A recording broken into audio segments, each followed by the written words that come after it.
Welcome to this explainer. Today, we are tracing an absolutely fascinating historical evolution, literally going from early colonial expeditions all the way to the hyper-globalized postmodern reality we live in right now. I'm super excited to guide you through this timeline and see exactly how these massive historical puzzle pieces fit together. Let's jump in. So here's our roadmap for today. We're going to start with the mechanics of colonialism, move right into imperialism and global empires, explore the post-colonial shift, examine the engines of modernity, and then finally we'll wrap up by looking at our postmodern world. All right, Section 1, the mechanics of colonialism. Let's understand the shift. Now, the crucial difference we need to establish right out of the gate is this. Colonialism involves direct physical settlement. It's the long-term control of an area and its people by an external power. Think of the British, the French, or the Dutch.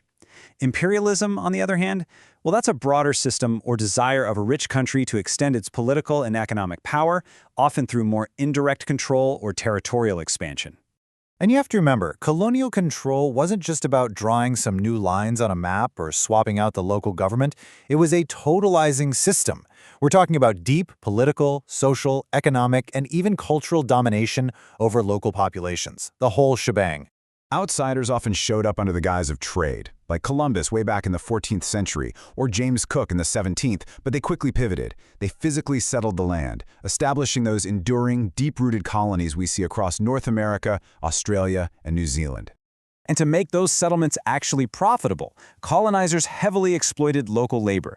They utilized the transatlantic slave trade, forcibly bringing enslaved African people to the U.S., South America, and the Caribbean. And this was all to fuel the massive cultivation of lucrative cash crops like sugarcane, tobacco, and cotton. Okay, moving on to Section 2, imperialism and global empires. We're looking at global domination here. Building on what we just talked about, imperialism formally scales up that desire for control into massive, highly organized systems. It's a system where a rich, powerful country extends its dominion over others, sometimes through direct territorial grabs, but very frequently by gaining heavy, indirect control over the political and economic life of vast regions across the globe. When you look at it on a global scale, the sheer vastness of imperialism becomes this literal patchwork of competing empires. You've got former European powers claiming deep, permanent geographic footprints stretching across multiple continents. It really is wild to see it laid out like this. And to truly wrap our heads around the scale, just look at the British Empire in the 1920s. It was so vast, so incredibly integrated, that it famously became known as the empire on which the sun never sets. It fundamentally rewired the globe for centralized control. But zooming into the local level, this wasn't just one big, uniform block of land. Take the Indian subcontinent under the British Raj, for example. It was a highly managed, incredibly intricate grid of territories and native states meticulously administered by a constantly expanding bureaucracy. The British presence in India actually serves as a perfect case study of how empires evolve over time. It started out as a monopolistic trading company back in 1600, erupted into a massive mutiny and distrust by 1857, tightened up into direct British Raj government rule in 1858, and then finally fell to a successful national independence movement in 1947. Section 3, the post-colonial shift, how empires reconnected. Because the thing is, history doesn't just stop when an empire technically ends. Former colonizers maintain their connections and influence, just not through direct governance anymore.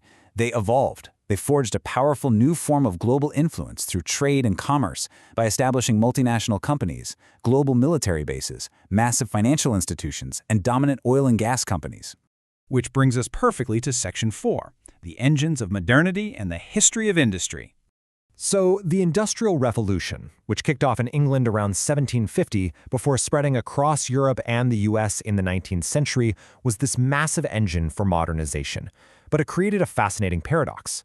Industrialization sparked an unprecedented demand for raw materials, which actually drove even further imperialism.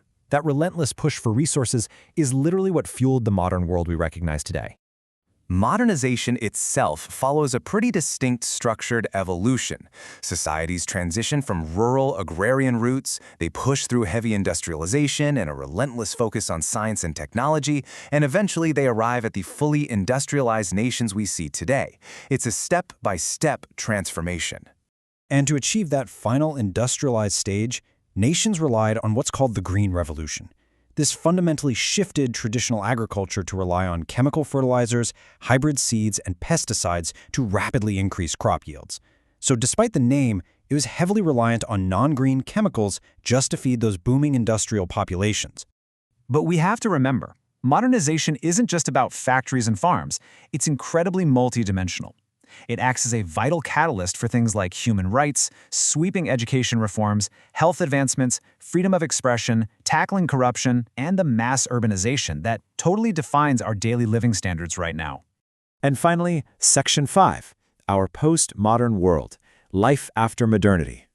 Postmodernism literally means after modernity. It represents the resulting culture of all those centuries of industrializing efforts we just talked about.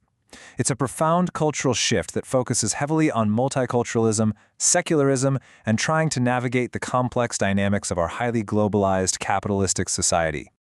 This era has accelerated the global circulation of people like never before. It's acting as a non-stop engine for intense, cross-cultural interaction across basically every border on the planet. So as we trace this from those early colonial ships all the way to our vast, interconnected digital world today, I want to leave you with this question to chew on. In today's highly connected capitalistic society, what are the ultimate results of the ongoing interaction between local and global knowledge? How is that collision going to shape the future of our postmodern society? Let me know what you think, and thank you so much for joining me for this explainer.